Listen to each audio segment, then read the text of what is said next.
CrossFit, niveau 2. Étape 1.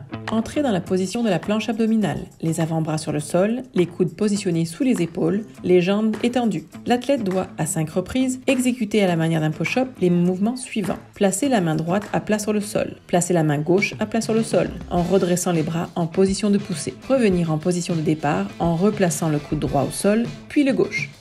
Handicap physique.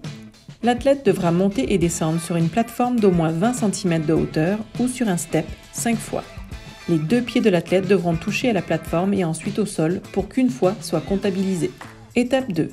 L'athlète doit, à 5 reprises, effectuer des burpees. Commencer en position debout, pieds légèrement écartés. Se pencher en avant en inclinant le buste. Déposer les 2 pieds vers l'arrière. Se réceptionner au sol sur la paume des mains et sur les orteils. Amener de nouveau les pieds près des mains au sol.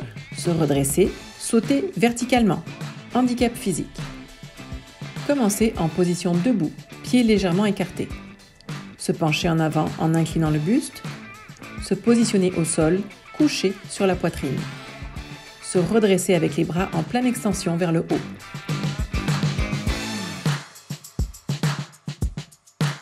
Étape 3. L'échelle du rythme. L'athlète devra se déplacer de face en déposant ses 2 pieds l'un après l'autre dans un espace de l'échelle au sol et ensuite déplacer ses 2 pieds l'un après l'autre à l'extérieur de l'échelle. Handicap physique.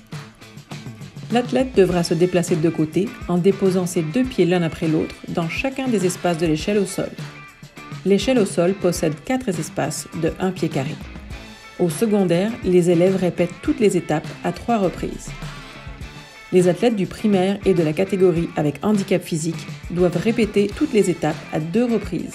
Le chronomètre s'arrête lorsque l'athlète dépose les 2 pieds au sol à l'extérieur du dernier carré suite à la dernière reprise de l'épreuve de l'échelle du rythme. S'il y a non-respect des consignes d'une étape, 3 secondes seront ajoutées au temps total enregistré pour l'épreuve.